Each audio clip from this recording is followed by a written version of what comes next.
DK Suresh versus doctor C N Manjunath ಯಾರು ಗೆಲ್ಲಬಹುದು ಅನ್ಸುತ್ತೆ? ರಾಮನಗರದಲ್ಲಿ ಈಗಿರೋ ಪರಿಸ್ಥಿತಿ ನೋಡಿದ್ರೆ ಸ್ವಲ್ಪ ಕಾಂಗ್ರೆಸ್ ಕೆಳಗಡೆ ಸಿಗ್ಬೋದು. 100% ಮೋದಿ ಅವರು ಒಳ್ಳೆ ಕೆಲಸ ಮಾಡಿದ್ದಾರೆ. ಮೋದಿ ಅಂದ್ರೆ ಬಿಜೆಪಿ, ಬಿಜೆಪಿ ಅಂದ್ರೆ ಮೋದಿ. 20 ಜನದಲ್ಲಿ ಒಂದು 15 ಜನ ಬಿಜೆಪಿ ಅಂತ ಇದ್ರೆ ಇನ್ನೂ ಒಂದು 5 ಜನ ಕಾಂಗ್ರೆಸ್ ಅಂತ ಇರ್ತಾರೆ.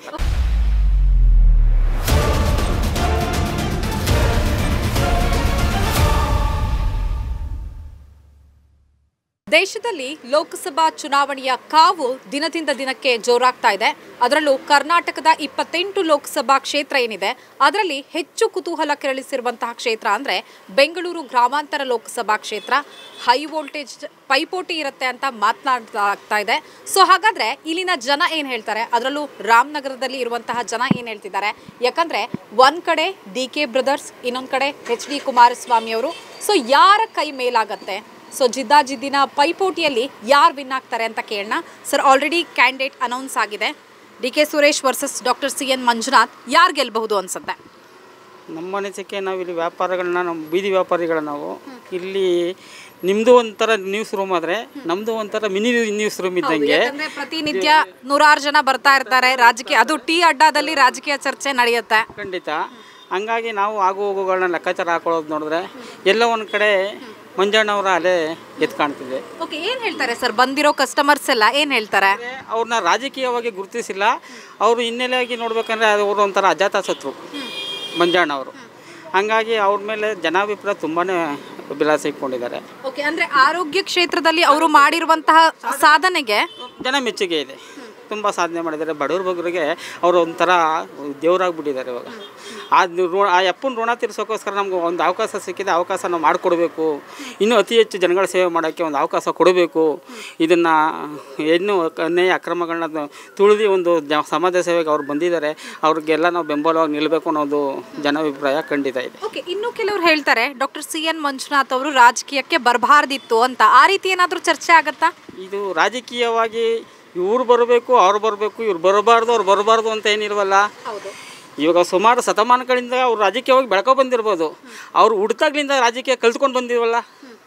ಅವರು ಬೆಳೀತಾ ತಾನೇ ರಾಜಕೀಯ ಕಲ್ತಿರೋದು. ರಾಜಕೀಯವಾಗಿ ಒಬ್ಬ ಸಮಾಜ ಸೇವೆ ಮಾಡೋಕ್ಕೋಸ್ಕರ ಯಾಕೆ ಬರಬಾರ್ದು? ಓಕೆ, ಈಗ ದೇವೇಗೌಡ ಅವರ ಅಳಿಯ ಹಾಗೆ ಬಿಜೆಪಿ ಕ್ಯಾಂಡಿಡೇಟ್ ಅನ್ನೋದು ಅವ್ರಿಗೆ ಹಾಗಾದ್ರೆ ಇನ್ನೂ ಪ್ಲಸ್ ಪಾಯಿಂಟ್ ಆಗ್ತಾ ಹೋಗುತ್ತಾ? ನನ್ನ ಖುಷಿ ಏನಪ್ಪ ಅಂತಂದರೆ, ರಾಜಕೀಯ ಕುಟುಂಬದ ಮಗಳನ್ನು ತಗೊಂಡೋಗಿ ಸಂಸಾರ ಮಾಡಿದ್ದಾರೆ. ಬಟ್ ಇನ್ನು ದೇಶನ ಆಳುವಂಥ ಶಕ್ತಿ ಅವ್ರಿಗಿರಲ್ವಾ. ಹಂಗಾಗಿ ರಾಜಕೀಯದ ಅನುಭವ ಅವ್ರಿಗೂ ಕೂಡ ಇರುತ್ತಲ್ವ.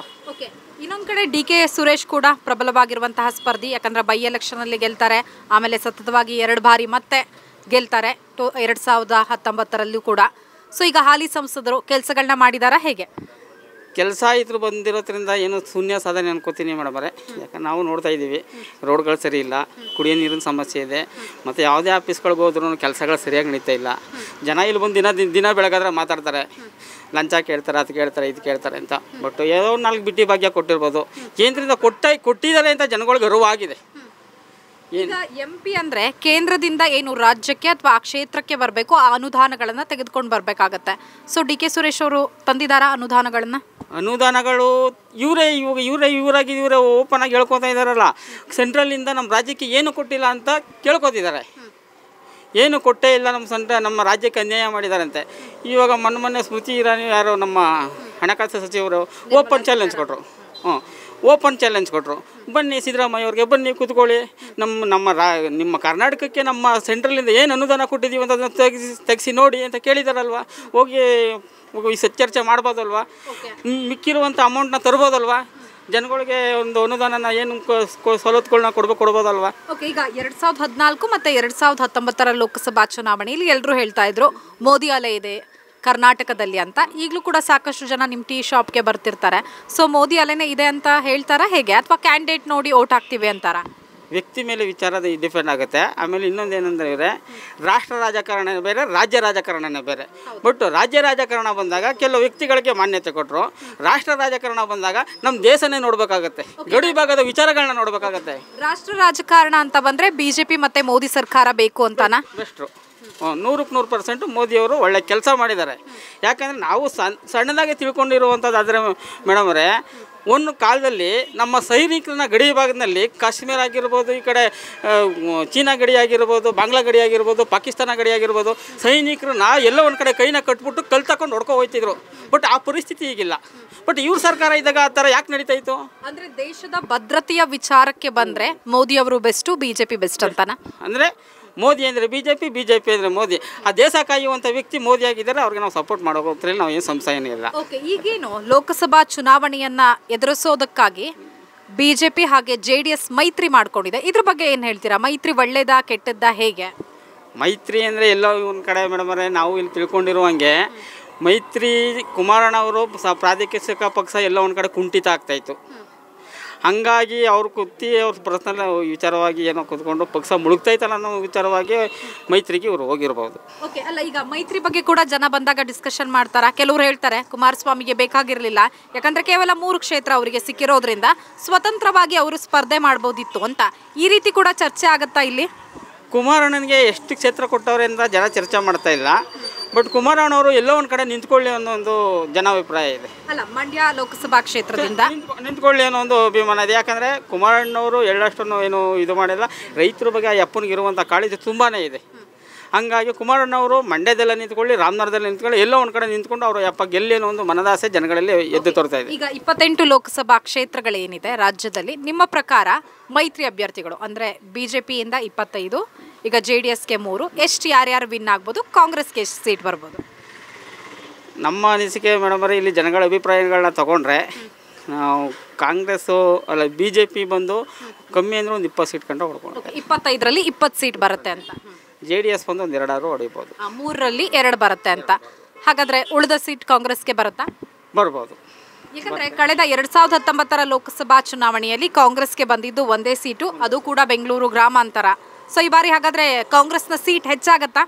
ಅಂದರೆ ಎಲ್ಲಿ ಯಾವ ಕ್ಷೇತ್ರದಲ್ಲಿ ಎಂಡಕಂಡಗಳಿಗೆ ಆಸೆ ಪಟ್ಟು ಓಟ್ ಹಾಕ್ತಾರೋ ಆ ಕ್ಷೇತ್ರಗಳಲ್ಲಿ ಕಾಂಗ್ರೆಸ್ ಬರ್ಬೋದು. ಓಕೆ, ಈಗ ಸ್ಟೇಟ್ ಗೌರ್ಮೆಂಟ್ ಏನು ಗ್ಯಾರಂಟಿಗಳನ್ನ ಕೊಡ್ತಾ ಇದೆ. ಸೊ ಇದ್ರ ಬಗ್ಗೆ ಏನು ಹೇಳ್ತೀರಾ? ಇದು ಕೂಡ ಚರ್ಚೆ ಆಗ್ತಾ ಇರುತ್ತೆ ಅನ್ಸುತ್ತೆ ಇಲ್ಲಿ. ವಿಚಾರ ಗ್ಯಾರಂಟಿಗಳಿಗೆ ಏನು ಕೊಡ್ತಿದ್ದಾರೆ, ಅಮೌಂಟ್ ಎಲ್ಲಿಂದ ಬರ್ತಿದೆ? ರಾಜಕಾರಣಿಗಳ ಮನೆಗಳಿಂದ ಏನು ಬರ್ತಾ ಇಲ್ವಲ್ಲ. ಲಿಕ್ಕರ್ ಮೇಲೆ ಹಾಕಿದ್ರು ಅಲ್ಲಿಂದ ತರ್ತಾ ಇದ್ದಾರೆ, ದೇವಸ್ಥಾನದ ಉಂಡಿ ಹೊಡೆದ್ರು ಅಲ್ಲಿಂದ ತರ್ತಾ ಇದ್ದಾರೆ, ಬೆಲೆಗಳ ಮೇಲೆ ಜಾಸ್ತಿ ಹೊಡೆದ್ರು ಅಲ್ಲಿಂದ ತರ್ತಿದ್ದಾರೆ. ಎಲ್ಲಿಂದ ತರ್ತಾ ಇದ್ದಾರೆ? ಇವಾಗ ಅದು BJPನೇ ಆಗಿರ್ಬೋದು, ದಳನೇ ಆಗಿರ್ಬೋದು, ಕಾಂಗ್ರೆಸ್ನೇ ಆಗಿರ್ಬೋದು. ಬಟ್ ರಾಜಕಾರಣಿಗಳ ಮನೆಗಳಿಂದ ತಂದು ಏನು ಕೊಡುವಂಥ ಅನುದಾನ ಏನು ಇರವಲ್ಲ. ನಮ್ಮ ಜೋಬಿಂದ ತೆಗಿತಾರೆ, ಹೆಂಗ್ಸು ಜೋಬೊಳಗೆ ಕೊಡ್ತಾವ್ರೆ. ಅದು ಬಿಟ್ಟು ಎಲ್ಲಿಂದ ಕೊಡ್ತಾ ಇದ್ದಾರೆ? ಓಕೆ, ಇಲ್ಲಿನ MLA ಇಕ್ಬಾಲ್ ಹುಸೇನ್ ಅವರು ಕೆಲಸಗಳನ್ನ ಮಾಡ್ತಾ ಇದ್ದಾರಾ, ಹೇಗೆ? ಇಲ್ಲ, ತವಗಳು ಹಂಚಿದ್ದಾರೆ. ಅದೇ ಜನಸೇವೆ ಅಂತ ಮಾಡೋರೆ ಅಂತ ಅಂದರೆ ಸದ್ಯಕ್ಕೆ ತವಗಳು ಹಂಚಿರೋದು ಅಷ್ಟೇ. ಓಕೆ, ಚುನಾವಣಾ ಸಂದರ್ಭದಲ್ಲಿ ಆಮಿಷಗಳನ್ನು ಒಡ್ಡೋದು ಮಾಮೂಲು ಆಗ್ಬಿಟ್ಟಿದೆ ಇತ್ತೀಚೆಗೆ.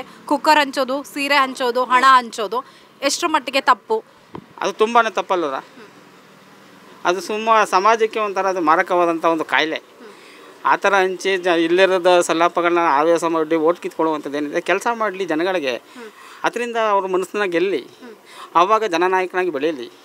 ಅದು ಇದನ್ನು ಆಮೇಲೆ ಹಂಚ್ಬಿಟ್ಟು ಒಬ್ಬ ಬೆಳೆಯೋದ್ರಲ್ಲಿ ಏನರ್ಥ ಆಯ್ತಾರೆ? ಓಕೆ, ಮತವನ್ನು ಮಾರಿಕೊಳ್ಳೋದು ತಪ್ಪು ಅನ್ನೋದು ಪ್ರತಿಯೊಬ್ಬ ಪ್ರಜೆಗೂ ಇರಬೇಕು.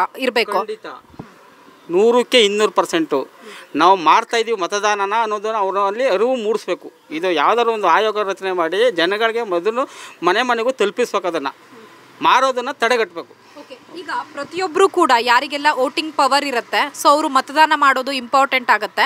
ಬಟ್ ನಾವೀಗ ಕರ್ನಾಟಕ ಅಥವಾ ಇಂಡಿಯಾ ಅಂತ ಭಾರತ ಅಂತ ತೆಗೆದುಕೊಂಡ್ರೆ ಸಾಕಷ್ಟು ಜನ ಏನು ಅಂದ್ಕೊಳ್ತಾರೆ ಅಂದರೆ, ನಾನು ಒಬ್ಬರು ವೋಟ್ ಹಾಕಿಲ್ಲ ಅಂದರೆ ದೇಶ ಏನು ಬದಲಾಗಲ್ಲ ಅಥವಾ ತಲೆ ಕೆಳಗಾಗಲ್ಲ, ಸೊ ಅಂದ್ಕೊಂಡು ರಜಾ ಹಾಕೊಂಡು ಮನೇಲಿರೋರೇ ಜಾಸ್ತಿ ಇರ್ತಾರೆ. ಅಂಥವ್ರಿಗೆ ಏನು ಹೇಳ್ತೀರಾ?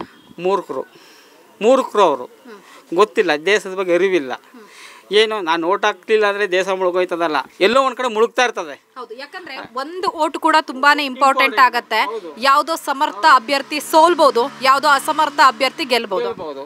ಯಾಕಂದ್ರೆ ಒಬ್ಬ ಮತದಾರ ಮಾಡ್ತಾವನೆ ಅಂದರೆ ಅಲ್ಲೋಗಿ ಸೀಟ್ ಮೇಲೆ ಕೂತಿರ್ತಾನ ಪ್ರಧಾನಮಂತ್ರಿ, ಅವನಲ್ಲ ಪ್ರಧಾನಮಂತ್ರಿ, ಒಬ್ಬ ಮತದಾರ ಪ್ರಧಾನಮಂತ್ರಿ. ನರೇಂದ್ರ ಮೋದಿ ಅವ್ರ ಬಗ್ಗೆ ಏನು ಹೇಳ್ತೀರಾ ಸರ್? ನರೇಂದ್ರ ಮೋದಿ ಅವರು ಅವರೊಬ್ಬರು ಏನು ಮನುಕುಲದ ದೇವರು ಇದ್ದಂಗೆ ಮಾಡೋರೆ. ಬಟ್ ಬೇರೆ ಏನಾರು ತಿಳ್ಕೊಳ್ಳಿ, ಏನಾರು ಇದು ಮಾಡ್ಕೊಳ್ಳಿ, ಬಟ್ ಭಾರತಾಂಬೆಯ ಹೆಮ್ಮೆಯ ಪುತ್ರ. ರಾಹುಲ್ ಗಾಂಧಿ ಅವ್ರ ಬಗ್ಗೆ ಏನು ಹೇಳ್ತೀರಾ? ಅವ್ರ ಬಗ್ಗೆ ನಾವೇನು ಕೇಳಲಿಲ್ಲ ಮೇಡಮರೇ, ಅಷ್ಟೇನು ತಿಳ್ಕೊಂಡಿಲ್ಲ, ಹಂಗಾಗಿ ನಾವು ಹೇಳೋಕ್ಕೆ ಬರಲ್ಲ. ಓಕೆ, ಈಗ ನೀವೇನು ಡಾಕ್ಟರ್ CN ಮಂಜುನಾಥ್ ಅವರು ಗೆಲ್ತಾರೆ ಅಂತ ಹೇಳ್ತಿದ್ದೀರಾ. ಸೊ ಭಾರಿ ಅಂತರದಿಂದ ಗೆಲ್ತಾರಾ ಅಥವಾ ಇಬ್ಬರ ಮಧ್ಯ ತುಂಬ ನೆಕ್ ಟು ನೆಕ್ ಪೈಪೋಟಿ ಇರುತ್ತಾ? ಟಪ್ ಇರುತ್ತೆ ಮೇಡಮ್, ನೆಕ್ ಟು ನೆಕ್ ಬರುತ್ತೆ ಮೇಡಮ್. ರಾಮನಗರದಲ್ಲಿ ಯಾರಿಗೆ ಲೀಡ್ ಸಿಗ್ಬೋದು? ರಾಮನಗರದಲ್ಲಿ ಈಗಿರೋ ಪರಿಸ್ಥಿತಿ ನೋಡಿದ್ರೆ ಸ್ವಲ್ಪ ಕಾಂಗ್ರೆಸ್ಗೆ ಲೀಡ್ ಸಿಗ್ಬೋದು. ಬಟ್ ಈ ಅಕ್ಕಪಕ್ಕ ಬಂದು ಮಂಜಣ್ಣ ಅವ್ರಿಗೆ ಲೀಡ್ ಸಿಗ್ಬೋದು. ಓಕೆ, ನೀವು ಹೇಳಿದ್ರಿ ಇಲ್ಲಿ ಟೀ ಶಾಪ್ಗೆ ಸಾಕಷ್ಟು ಜನ ಬರ್ತಾರೆ ಅಂತ, ಸೊ ಮಾತುಕತೆ ಆಡ್ತಾರೆ, ಎಲ್ಲರೂ ಡಾಕ್ಟರ್ CN ಮಂಜುನಾಥ್ ಪರವಾಗಿದ್ದಾರೆ ಅಂತ. ಇಲ್ಲಿ ಬರುವಂಥ ಜನಗಳು ಯಾವ ಥರ, ಅಂದರೆ ಆಲ್ರೆಡಿ ಯಾವುದಾದ್ರೂ ಗೌರ್ಮೆಂಟ್ ಎಂಪ್ಲಾಯೀಸ್ ಅಥವಾ ಜನಸಾಮಾನ್ಯರ, ಹೇಗೆ? ಜನಸಾಮಾನ್ಯರೇ ಸೇರೋ ಎಂಪ್ಲಾಯ್ಗಳು ಯಾರು ಅಷ್ಟೇನು ಸೇರಲ್ಲ.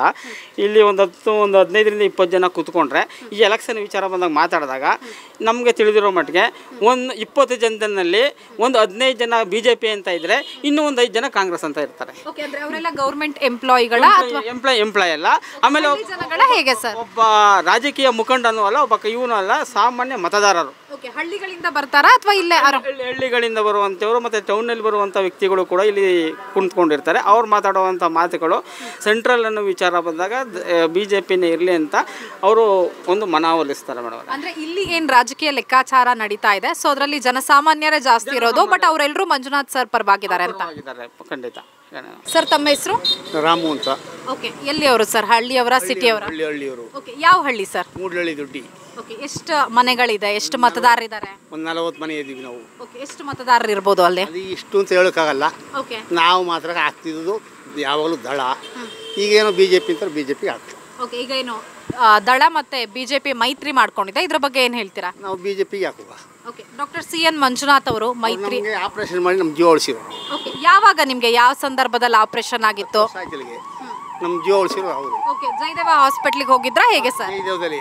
ಓಕೆ, ಡಾಕ್ಟರ್ CN ಮಂಜುನಾಥ್ ಅವ್ರನ್ನ ಅವಾಗ ಭೇಟಿ ಮಾಡಿದ್ರಾ ಹೇಗೆ? ನಾವು ಭೇಟಿ ಮಾಡಲಿಲ್ಲ. ಇಲ್ಲಿ ದೇವೇಗೌಡರು ಅಂತಿದ್ರು, ಅವರು ನಮ್ಮನ್ನ ಕಳಿಸಿದ್ರು. ಅವರು ಮಂಜುನಾಥ್ ಕರ್ಕೋಗಿ ನಮ್ಮನ್ನ ಆಪರೇಷನ್ ಮಾಡಿಸಿದ್ರು. ಓಕೆ, ಹೇಗಿತ್ತು ಸರ್ ಅಲ್ಲಿ ಟ್ರೀಟ್ಮೆಂಟ್ ಎಲ್ಲ ಹೇಗಿತ್ತು? ಚೆನ್ನಾಗಿ ಮಾಡಿದ್ರು, ನಮ್ಮನ್ನ ಸೇಫ್ಟಿಯಾಗಿ ಕಳಿಸಿದ್ರು. ಈಗ ತುಂಬಾ ಬಡವರಿಗೆ ಅವರು ಹಣ ತೆಗೆದುಕೊಂಡಿಲ್ಲ ಅಂತ ಹೇಳ್ತಿದ್ದಾರೆ. ₹1 ಕೇಳಿಲ್ಲ, ಮಾತ್ರ ಹಣ ₹1 ಕೇಳಿಲ್ಲ. ಅವರು ಏನು ಎತ್ತಾನಿಲ್ಲ, ಟ್ರೀಟ್ಮೆಂಟ್ ಮಾಡಿದ್ರು, ಅಚ್ಚುಕಟ್ಟಾಗಿ ನಮ್ಮನ್ನು ಕಳಿಸಿದ್ರು. ಹೋಗಾರಪ್ಪ ಅಂತ ಕಳಿಸಿದ್ರು. ಓಕೆ, ಏನು ಬಡವರಿಗೆ ಅವರು ಸಹಾಯ ಮಾಡಿದ್ದಾರೆ, ಸೊ ಹಾಗಾಗಿ ಜನರು ಅವರಿಗೆ ಓಟ್ ಹಾಕ್ತಾರೆ ಅಂತ ಅನ್ಸುತ್ತಾ? ಹೌದು, ಹಾಕ್ಬೋದು. ಜನ ಹೇಳೋಕ್ಕಾಗಲ್ಲ, ನಾವು ಹಾಕ್ಬೋದು. ನಾವು ಅವ್ರ ಒಟ್ಟು ನಾವು ನಮ್ಮ ಜೀವ ಪ್ರಾಣ ಉಳಿಸಿರೋದು ಅವ್ರನ್ನ ನಾವು ಹಾಕ್ತೀವಿ. ಓಕೆ, ಇನ್ನೊಂದು ಕಡೆ DK ಸುರೇಶ್ ಇದ್ದಾರೆ, ಹಾಲಿ ಸಂಸದರು ಕೂಡ ಕೆಲಸಗಳನ್ನ ಮಾಡಿದಾರ, ಹೇಗೆ? ಏನು ನಮ್ಗೆ ಗೊತ್ತಿಲ್ಲ ತಾಯಿ. ನಾವು ಆ ಥರ ಕೂಲಿಗೆ ಮಾಡೋದು. ಈ ಕಡೆ ಬಂದರೆ ಒಂದು ದಿವಸ ಬರ್ತೀವಿ, ನಮ್ಗೆ ಗೊತ್ತಿಲ್ಲ ಅವರು. ಓಕೆ, ಬಟ್ ಇಬ್ಬರ ಮಧ್ಯೆ ಪೈಪೋಟಿ ಇರುತ್ತೆ ಅಂತ ಅನ್ಸುತ್ತಾ, ಹೇಗೆ? ನಾವು ಮಂಜುನಾಥ್ಗೆ ಹಾಕ್ತೀವಿ, ನಾವು ಪಕ್ಕ ಯಾರಿಗೂ ಹಾಕಲ್ಲ. ಓಕೆ, ನರೇಂದ್ರ ಮೋದಿ ಅವ್ರ ಬಗ್ಗೆ ಏನು ಹೇಳ್ತೀರಾ ಸರ್? ಅವ್ರು ದೇಶಕ್ಕೆ ಒಳ್ಳೇದು ಮಾಡ್ತಾವ್ರು, ಪುಣ್ಯಾತ್ಮ. ಏನು ತಪ್ಪು ಮಾಡಲಿಲ್ಲ ಅವನು, ಪುಣ್ಯಾತ್ಮ ಒಳ್ಳೇದು ಮಾಡ್ತಾವನೆ. ಯಾರಿಗೂ ಅನ್ಯಾಯ ಮಾಡಲಿಲ್ಲ, ಅವ್ನಿಗೆ ಹೆಂಡತಿ ಮಕ್ಕಳಿಲ್ಲ, ಏನು ಜೀವನ ಮಾಡ್ತಾವನು. ದೇಶಕ್ಕೋಸ್ಕರ ದುಡಿತಾವನೆ. ರಾಹುಲ್ ಗಾಂಧಿ ಅವ್ರ ಬಗ್ಗೆ ಏನು ಹೇಳ್ತೀರಾ? ನಮ್ಗೆ ಗೊತ್ತಿಲ್ಲ. ಈಗ ನಿಮ್ಮ ಹಳ್ಳಿಲೆಲ್ಲ ಯಾವ ಥರ ಮಾತಾಡ್ತಾರೆ ಜನ, ಯಾರ ಪರ ಇದ್ದಾರೆ? ಕಾಂಗ್ರೆಸ್ಗೆ ಹಾಕ್ತೀವಿ ಅಂತಾರೆ, ದಳಕ್ಕೆ ಹಾಕ್ತೀವಿ ಅಂತಾರೆ, BJPಗೆ ಹಾಕ್ತಾರೆ. ಯಾಕೆ ಹಾಕಂದ್ರೆ ಅವ್ರವ್ರ ಇಷ್ಟ. ಎಲ್ಲ ಅಂದರೆ ಮಿಶ್ರವಾದಂತಹ ಅಭಿಪ್ರಾಯ ಇದೆ ಅಂತನಾ? ಹೇಳೋಕ್ಕಾಗಲ್ಲ. ಇದು ಯಾರಿಗೆ ಹಾಕ್ತಾರೆ ಅವ್ರಿಗೆ ಗೊತ್ತಿಲ್ಲ. ನಮಗೆ ನಮ್ಮ ಮಾತ್ರ ಪಕ್ಕ BJP ಹಾಕ್ತೀವಿ. ನಮ್ಮನ್ನ ಪ್ರಾಣ ಉಳಿಸಿರು ದೇವರಾಜು ಇವರು ಮಂಜುನಾಥ್ ಅವ್ರಿಗೆ ಹಾಕ್ತೀವಿ, ತಪ್ಪಿಸಲ್ಲ. ಯೂಟ್ಯೂಬ್ನಲ್ಲಿ ಕರ್ನಾಟಕ ಟಿವಿ ಅಂತ ಸರ್ಚ್ ಮಾಡಿ, ನಂತರ ನಮ್ಮ ಕರ್ನಾಟಕ ಟಿವಿ ಸಬ್ಸ್ಕ್ರೈಬ್ ಮಾಡಿ. ಸಬ್ಸ್ಕ್ರೈಬ್ ಆದಮೇಲೆ ನಿಮಗೆ ಹೋಮ್ ಪೇಜ್ ಬಂದರೆ ಕಮ್ಯುನಿಟಿ ಅನ್ನೋ ಆಪ್ಷನ್ ಸಿಗುತ್ತೆ. ಈ ಕಮ್ಯುನಿಟಿ ಆಪ್ಷನ್ ಕ್ಲಿಕ್ ಮಾಡಿದ್ರೆ ನಿಮ್ಮ ಕೆಳಗಡೆ 28 ಲೋಕಸಭಾ ಕ್ಷೇತ್ರಗಳ ಒಂದು ಪೋಲ್ ಕ್ರಿಯೇಟ್ ಮಾಡಲಾಗಿದೆ. ನೀವು ಹೋಗಿ 28 ಕ್ಷೇತ್ರಗಳಲ್ಲಿ ಯಾರು ಗೆಲ್ತಾರೆ, ಯಾರು ಗೆಲ್ಲಬೇಕು, ನಿಮ್ಮ ಸಪೋರ್ಟ್ ಯಾರಿಗೆ ಅಂತ ಅಲ್ಲಿ ನೀವು ಕ್ಲಿಕ್ ಮಾಡ್ಬೋದು, ಅಂದರೆ ವೋಟ್ ಮಾಡ್ಬೋದು. ಇಲ್ಲೇನು ವೋಟಿಂಗ್ ಆಗುತ್ತೆ ನಾವು ಪ್ರತಿದಿನ ನಾವು ನ್ಯೂಸಲ್ಲಿ ನಿಮಗೆ ಅಪ್ಡೇಟ್ ಮಾಡ್ತಿರ್ತೀವಿ. ಇದು ಮತದಾನದ ದಿನದವರೆಗೂ ಕೂಡ ಈ ಪೋಲಿಂಗ್ ಓಪನ್ ಇರುತ್ತೆ.